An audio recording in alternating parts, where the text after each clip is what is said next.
নবম দশম শ্রেণীর শিক্ষার্থী বন্ধুরা, দীর্ঘদিন পুজোর ছুটি কাটিয়ে আমি আজ তোমাদের সামনে উপস্থিত হয়েছি বাংলা প্রথম পত্র বিষয়ের কবিতা অংশের কপোতাক্ষ নদ কবিতাটি নিয়ে আলোচনা করার জন্য।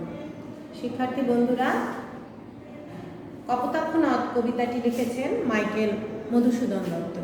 এসো শিক্ষার্থী বন্ধুরা, আমরা মাইকেল মধুসূদন দত্তের লেখক পরিচিতি, কবি পরিচিতি সম্পর্কে কিছুটা জেনে নেব। মাইকেল মধুসূদন দত্ত জন্মগ্রহণ করেন যশোর জেলার সাগরদাড়ি গ্রামে 1824 খ্রিস্টাব্দে 25শে জানুয়ারি।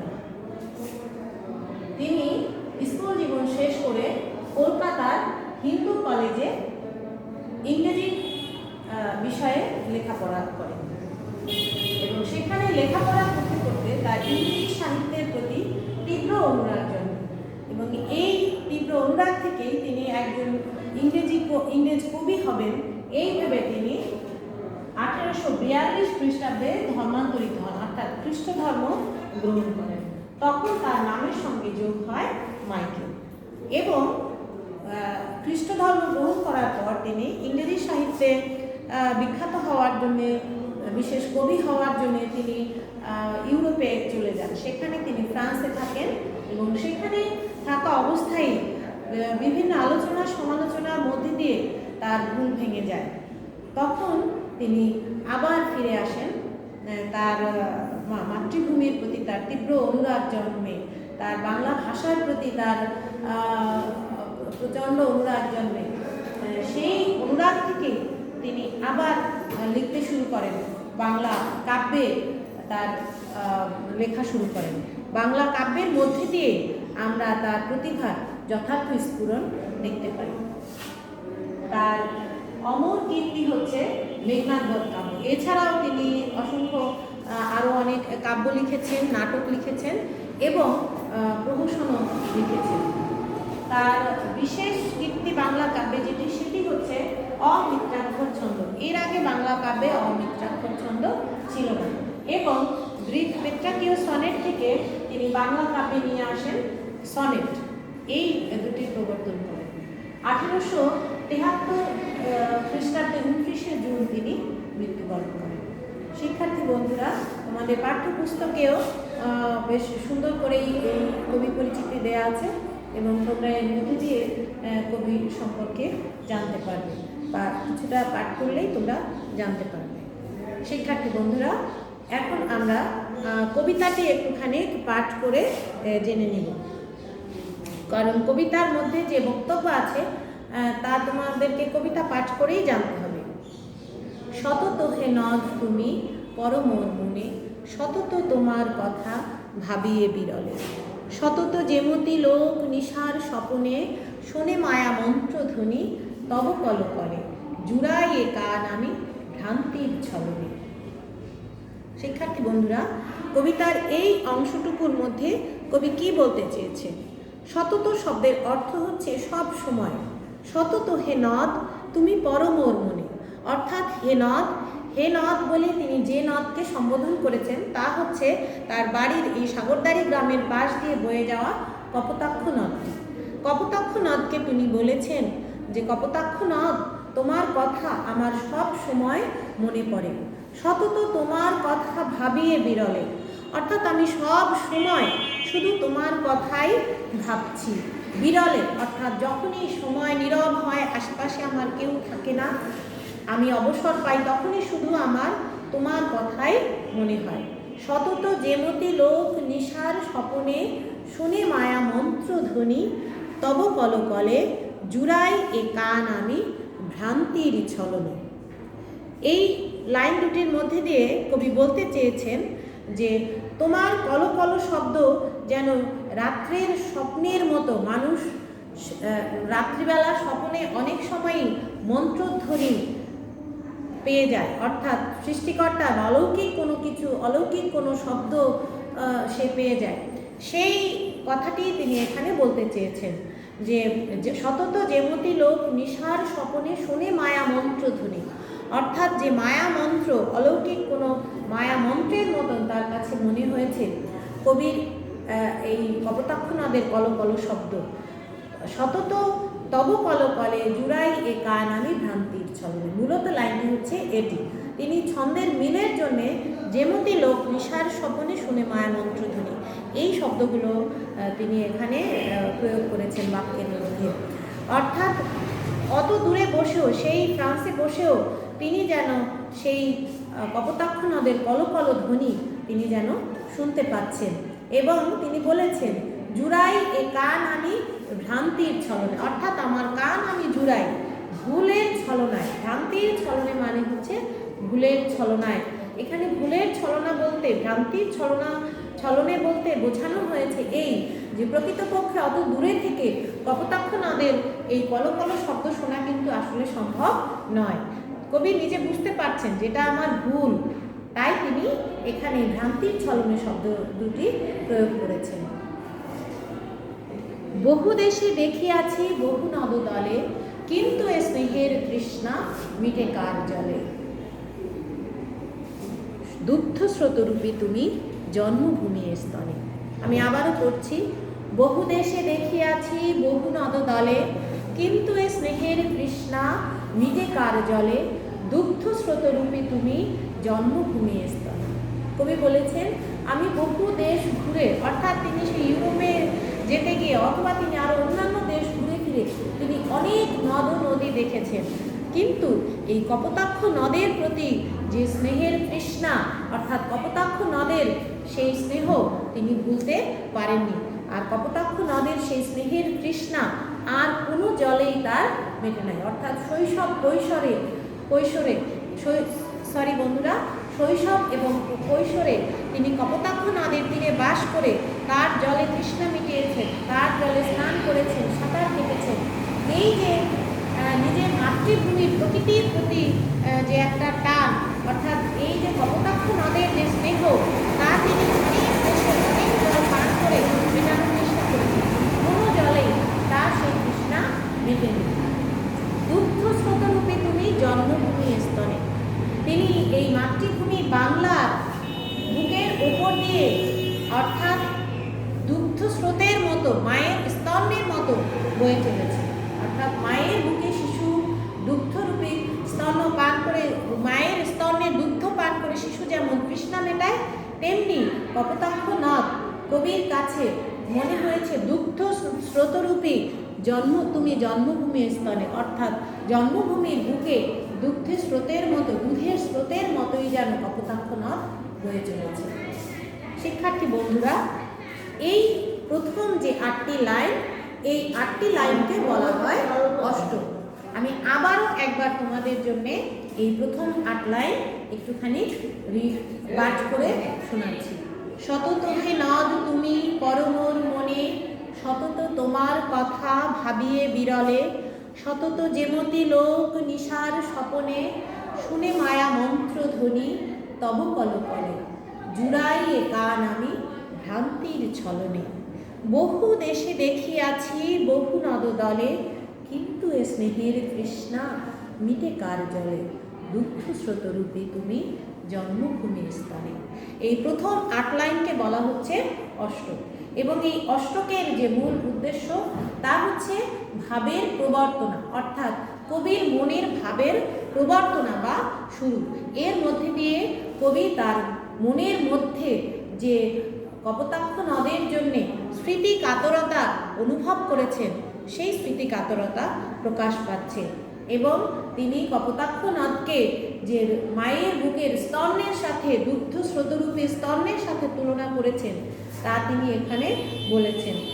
বিদেশে গিয়েও তিনি যে কপোতাক্ষ নদকে ভুলতে পারেননি, সে কথা তিনি এখানে বলেছেন। এবং আরও অন্যান্য নদের সঙ্গে তিনি কপোতাক্ষ নদকে তুলনা করেছেন, যে তাদের সঙ্গে তার কোনো তুলনাই হতে পারে না। কারণ মাতৃভূমির যে স্নেহের তৃষ্ণা, মায়ের যে স্নেহের তৃষ্ণা, তা অন্য কোনো কিছুতেই মিটবে না। শিক্ষার্থী বন্ধুরা, আমরা এইবার কবিতার দ্বিতীয় অংশে যাচ্ছি।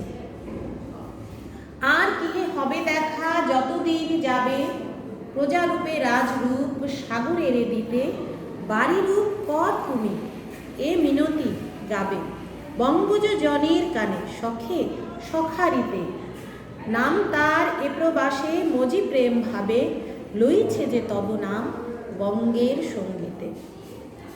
কবি এখানে প্রশ্ন করেছেন কপোতাক্ষনাথকে, আর কি হবে দেখা? অর্থাৎ এই প্রশ্ন খানিকটা তিনি সন্দিগ্ধ হয়ে, অর্থাৎ সন্দেহ মন নিয়ে তিনি এখানে প্রকাশ করেছেন। আর কি হবে দেখা? যতদিন যাবে প্রজারূপে রাজরূপ সাগরের দিতে বাড়িরূপ কর তুমি। কবি বলেছেন যে তোমার সঙ্গে আর কি আমার দেখা হবে?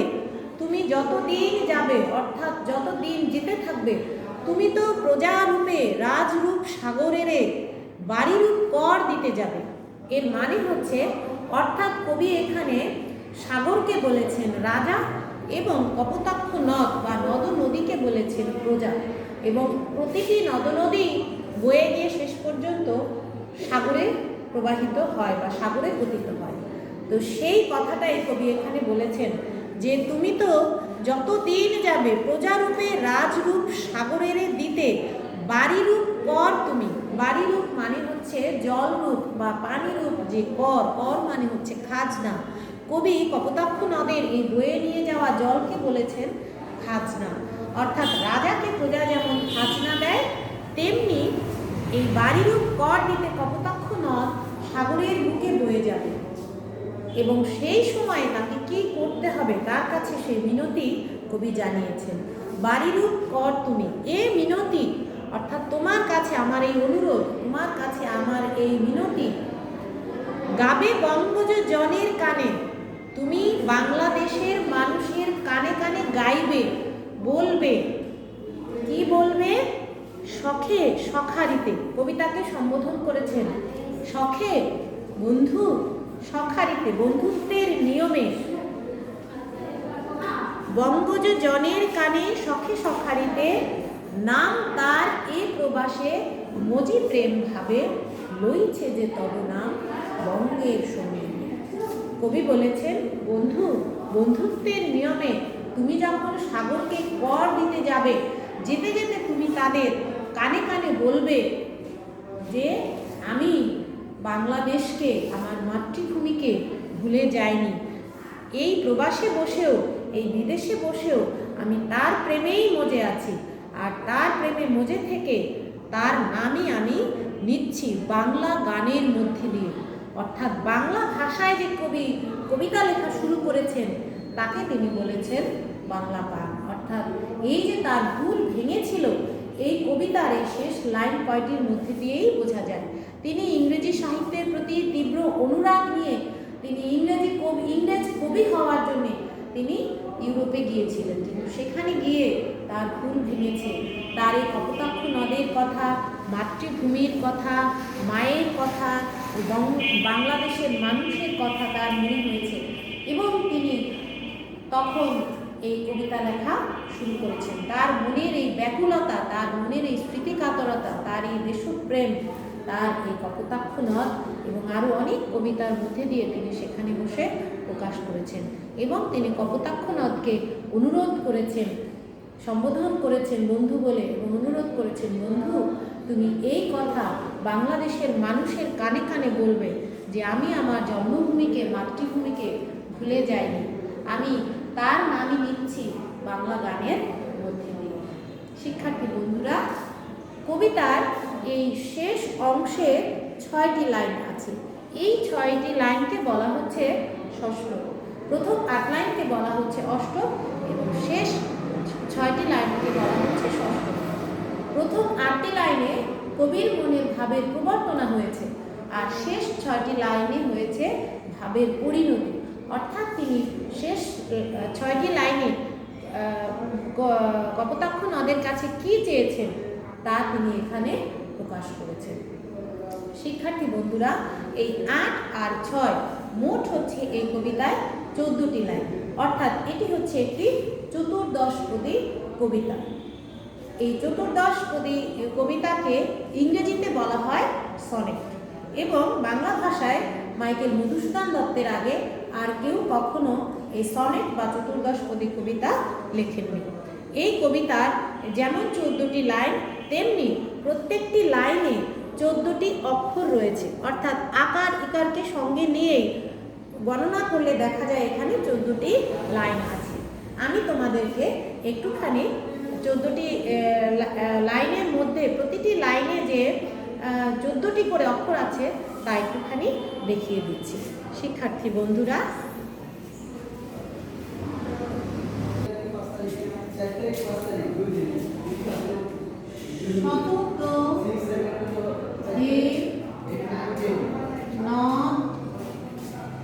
তুমি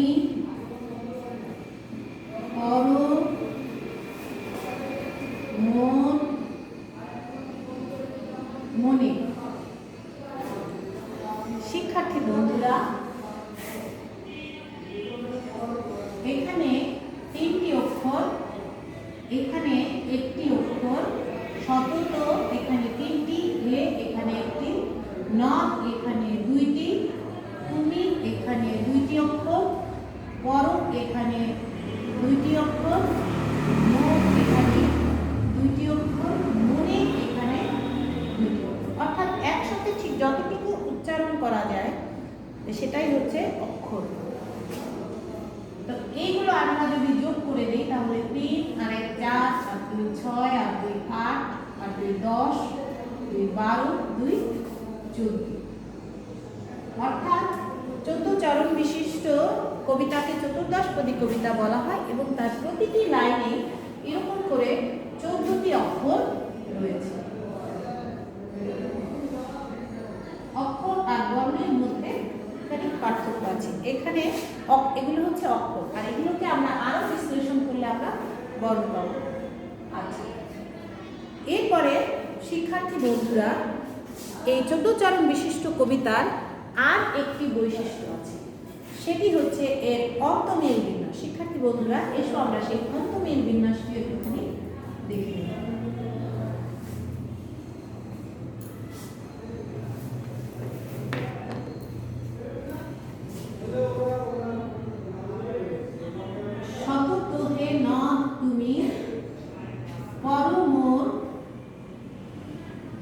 মনে সতত তোমার কথা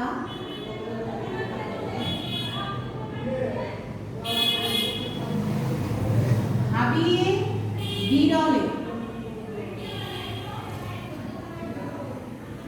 সতত যেমতি লোক নিশার স্বপনে,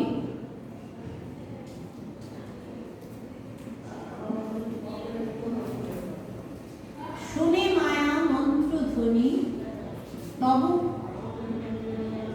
কলকলে,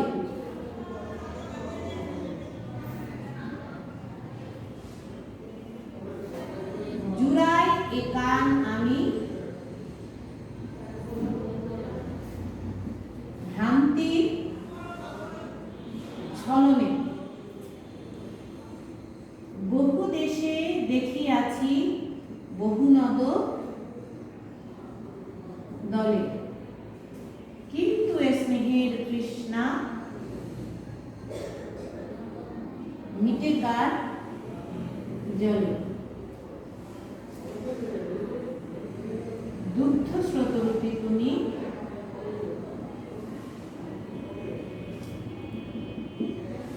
জন্মভূমি স্তনে। এখানে আমি প্রথম 8টি লাইনে লিখেছি। আমরা অষ্টকের অন্তমিল বিন্যাসটা একটুখানি দেখে নেব। অষ্টকের অন্তমিল বিন্যাস। অন্তমিল বিন্যাস শব্দের অর্থ হচ্ছে কবিতার শেষে আমরা যে কবিতার ছন্দের যে মিলটা দেখি সেটাকেই বলা হয় অন্তমিল বিন্যাস। অর্থাৎ অন্ত মানে হচ্ছে শেষ, আর মিল বিন্যাস হচ্ছে যে আমরা কবিতার শেষে ছন্দের যে মিল পাই সেটাকে বলা হয় অন্তমিল। এখানে 14 চরণ বিশিষ্ট চতুর্দশপদী কবিতার অন্তমিল বিন্যাসের বিশেষ কিছু নিয়ম আছে। সেই নিয়ম অনুযায়ী এখানে কপোতাক্ষ নদের অন্তমিল বিন্যাস একটা বিশেষ অন্তর্মিল বিন্যাস, সেটা আমরা একটুখানি দেখে নিব। এখানে শিক্ষার্থী বন্ধুরা খেয়াল করলে দেখা যায় মনে শেষে আছে দন্তনয়িকার সতত তোমার কথা ভাবিয়ে বিরলে, এখানে আছে লয়কার আমার সতত জীবতী লোক নিশার স্বপনে, এখানে আছে দন্তনয়িকার। অর্থাৎ এই প্রথম লাইনের সাথে তৃতীয় লাইনের মিল আছে। আবার সতত তোমার কথা ভাবিয়ে বিরলে শুনে মায়া মন্ত্র উনি তব কলবল, দ্বিতীয় লাইনের সঙ্গে চতুর্থ লাইনের মিল আছে। অর্থাৎ প্রথম লাইনের মেকে যদি আমি ধরে নেই ক, একটুখানি বড় করে লিখতে হবে।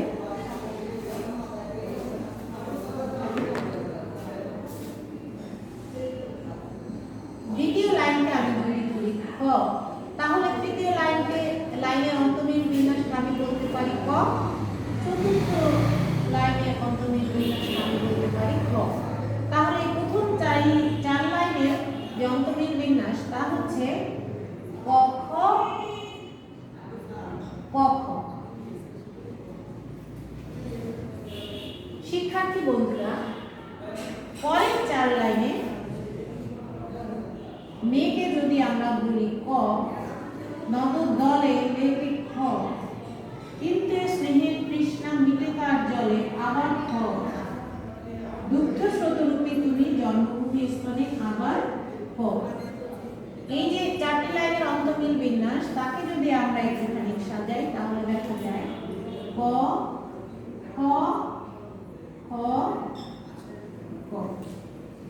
অর্থাৎ এই ৮ লাইনের অষ্টকের যে অন্তর্মিল বিন্যাস সেটি দাঁড়াচ্ছে তাহলে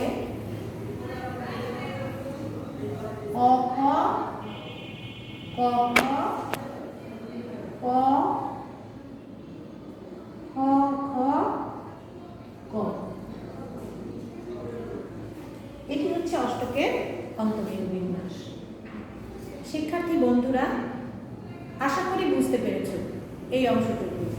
আমি এরপরে বাকি যে ৬ লাইন তার অন্তর্মিল বিন্যাস এখানে দেখাচ্ছি, ঠিক একই নিয়মে হবে।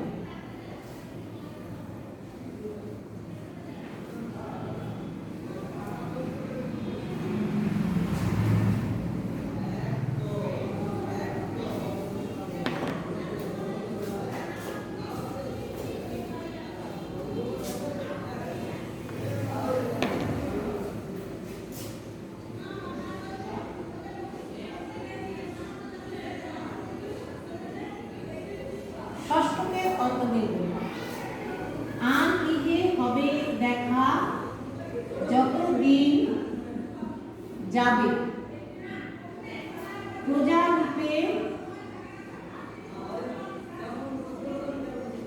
রাজরূপ সাগরের দিতে, বাড়িরূপ কর তুমি এ মিনতি গাবে, বঙ্গজ জনের কানে শখে সখা রীতে।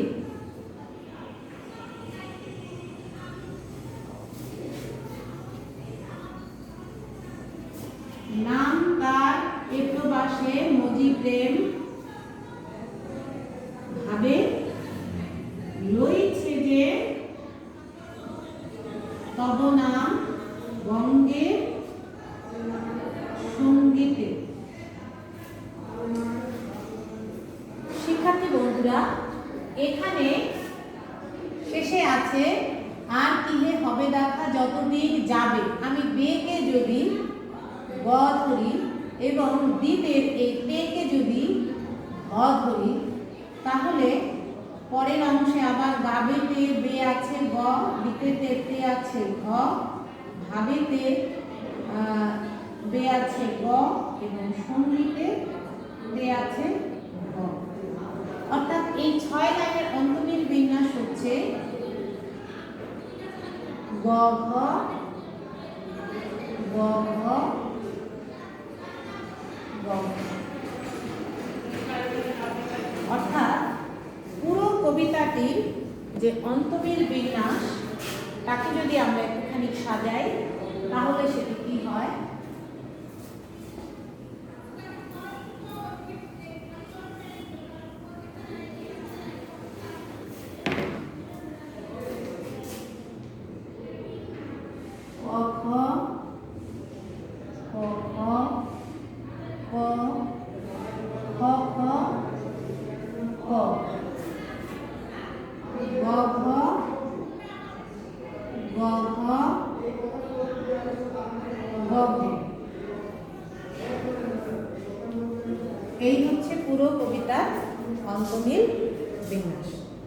শিক্ষার্থী বন্ধুরা, আমরা কবিতার মূল ভাব বইয়ে যেভাবে আছে সেটা একটুখানি দেখে নেব। শিক্ষার্থী বন্ধুরা, আমি এর আগে যে আলোচনা করেছি তার সঙ্গে অনেকাংশেই তোমাদের এই বইয়ের মধ্যে যে কবিতার মূল ভাব দেওয়া আছে সেটি মিলে যাবে।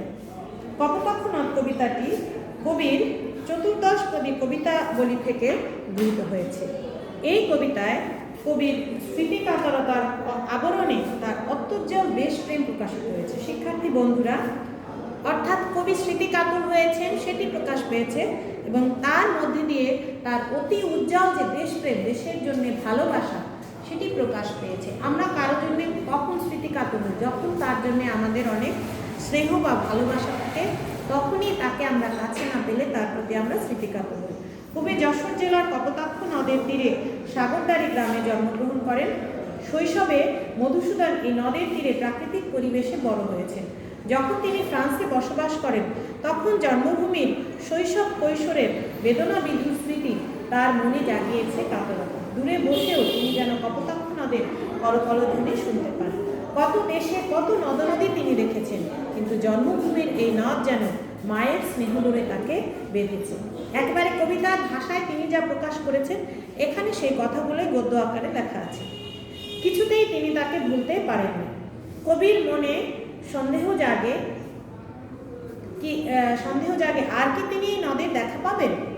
কপোতাক্ষ নদের কাছে তার সবিনয় মিনতি বন্ধুভাবে তাকে তিনি স্নেহাদরে যেমন স্মরণ করেন, কপোতাক্ষ যেন একই প্রেম ভাবে তাকে সস্নেহে স্মরণ করেন। কপোতাক্ষ নদ যেন তার স্বদেশের জন্য হৃদয়ের কাতরতা বঙ্গবাসীর নিকট ব্যক্ত করেন। শিক্ষার্থী বন্ধুরা, আমি প্রত্যেকটি লাইন ধরে তোমাদেরকে অর্থ করে বুঝিয়ে দেওয়ার চেষ্টা করেছি।